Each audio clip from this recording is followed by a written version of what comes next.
برداشت کرنا سیکھو گے، یاد رکھو میرے بچوں، اگر آپ صبر سیکھ گئے تو کوئی آپ کو پکڑ نہیں سکے گا۔ یہ جو ریسنگ گاڑیاں ہوتی ہیں نا، فراری اور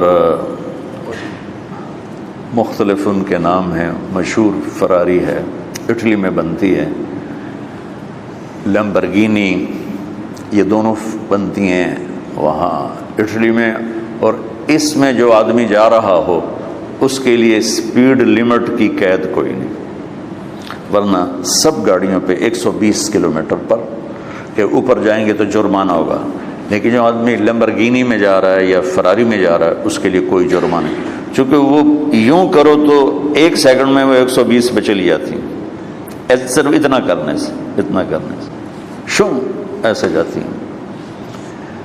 تو میں آپ کو ایک لیمبرگینی دینا چاہتا ہوں، فراری 8 کروڑ کی ہے، فراری 8 کروڑ کی گاڑی ہے فراری۔ کئی دفعہ وہاں جب جاتا ہوں تو کوئی نہ کوئی بٹھا دیتا ہے، یہ آپ کو ذرا سیر کرائیں، وہ ہمارے کو تو شوق کی کوئی چیز ہے نہیں، وہ نوجوانوں کے شوق کی چیز ہے۔ تو 8 کروڑ کی گاڑی ہے، میں مفت آپ کو دے رہا ہوں، وہ ہے صبر۔ آخرت کے سفر میں اگر تیز چلنا چاہتے ہو اور سب سے آگے نکلنا چاہتے ہو تو صبر کی فراری پہ سوار ہو جاؤ، تمہیں کوئی پکڑ نہیں سکے گا، تمہارے کوئی قریب بھی نہیں آ سکے۔ کہ دنیا میں صبر کرنے والوں کا قحط آ گیا ہے، بڑے بڑے علماء ہیں اخلاق سے خالی، بڑے بڑے علماء ہیں صبر جانتے ہی نہیں، اور پورا معاشرہ سر علماء، تم کل کے علماء ہو اس لیے علماء کی بات کر رہا ہوں، ورنہ پورا معاشرہ میرے بچوں صبر سے خالی ہے۔ تم سیکھو۔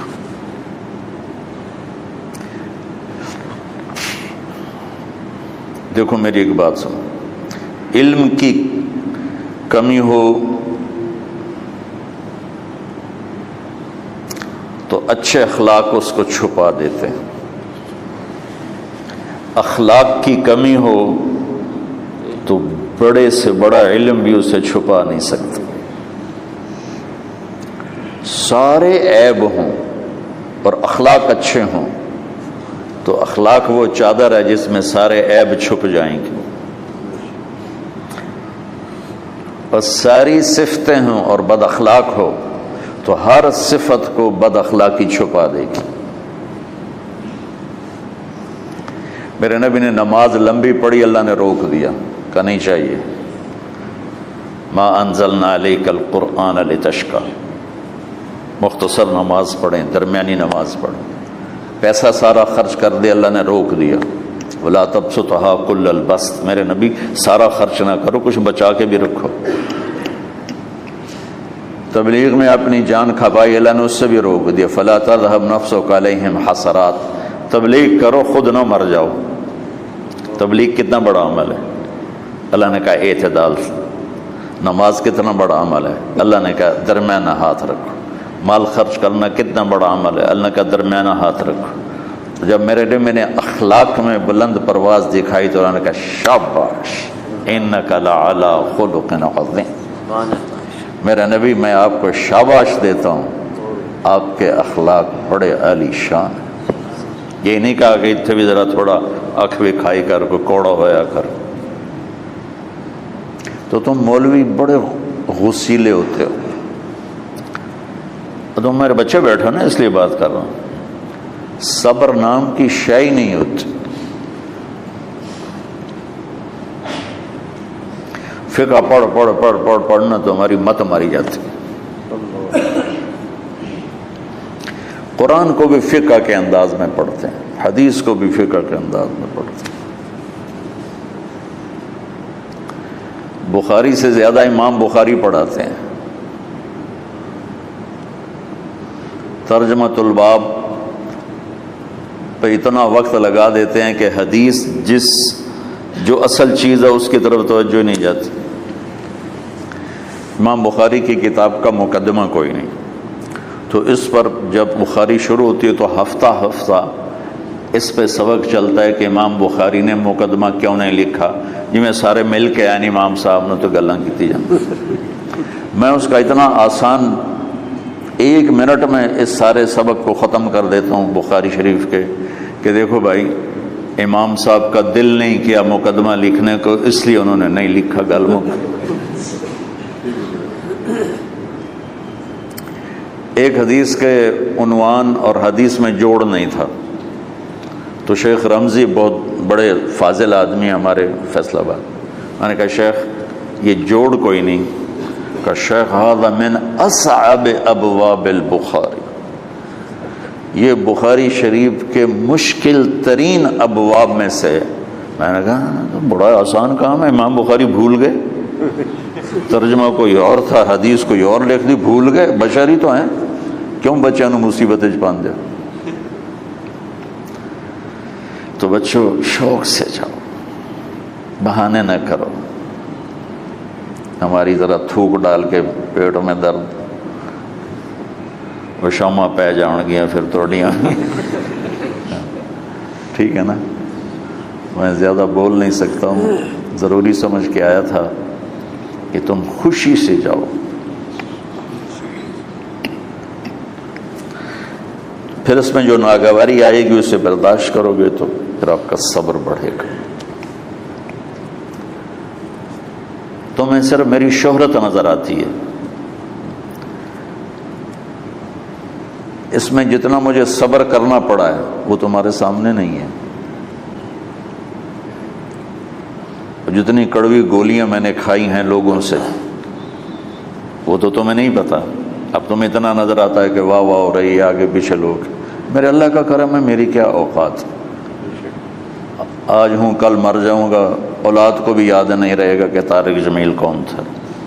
جو ہے اس میرے رب کا کرم ہے، مجھے اپنی شہرت سے کبھی دھوکہ نہیں لگا۔ تو میرے بچوں اس لیے بتا رہا ہوں، کوئی فخر نہیں، کہ مجھے اپنی شہرت سے کوئی دھوکہ نہیں، ایک لمحے کے لیے بھی مجھے دھوکہ نہیں۔ میرے دل کی گہرائیوں یہ بات اتری کہ سب میرے اللہ کا فضل ہے، اور برائی کرنے والا اور اچھائی کرنے والا میری نظر میں برابر ہو گیا ہے۔ برابر ہونے کا مطلب پہلے سمجھو، تم مجھے گالی دو گے مجھے تکلیف ہوگی، تو میری تعریف کرو گے مجھے خوشی ہوگی، اس کو برابری نہیں کہتے، وہ تو ایک طبعی چیز ہے۔ یہ میں نے ہاتھ پہ اپنا ہی ہاتھ مارا تو اس کو درد ہو رہا، تو اگر میں مولوی شوکت صاحب سے بدتمیزی سے بات کروں گا تو ان کو تکلیف ہوگی، اور میں ان کی قربانیاں بیان کروں گا۔ یہ ذرا کھڑے ہونا، ادھر ہاتھ دو، یہ اس سارے نقشے کے بانی ہیں، یہ پہلی اینٹ ہے۔ یہ 3000 روپے اس وقت لے رہے تھے 1985 میں 86 میں کراچی،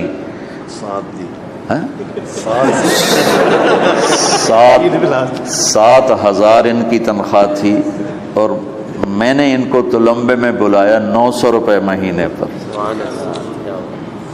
کتنا فرق ہے 7,000 اور 900 کا؟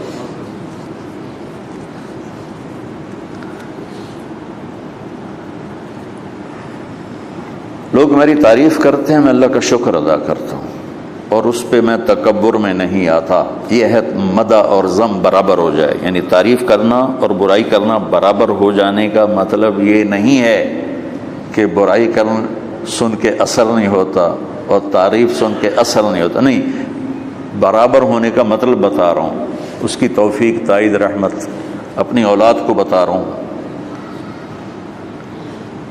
کوئی میری تعریف کرتا ہے، میں اللہ کا شکر ادا کرتا ہوں اور اپنے آپ کو بھولتا نہیں ہوں۔ کوئی میری برائی کرتا ہے تو میرے دل میں اس کے لیے کوئی منفی جذبہ نہیں پیدا ہوتا۔ یہ ہے اچھائی برائی کو برابر کر دینا۔ کہ میرے اوپر مختلف الزام لگتے ہیں تو میں ان کو پی جاتا ہوں، اور اس طرح کا معاملہ کرنے والوں سے اپنے دل کو بالکل صاف رکھتا ہوں، بالکل صاف، میرا ان سے معاملہ اسی طرح ہوتا ہے جیسے پھر آؤ جی اپنی وجہ سے کبھی کسی سے قطع تعلق نہیں کرتا. تو بچوں صبر بہت بڑی دولت، یہ تمہاری تبلیغی زندگی میں بھی کام آئے گی، علمی زندگی میں بھی کام آئے گا، جب تم گھر والے بنو گے، شادیاں ہوں گی، اس وقت یہ کام آئے گا.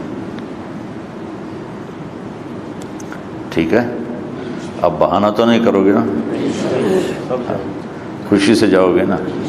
چلو، السلام علیکم.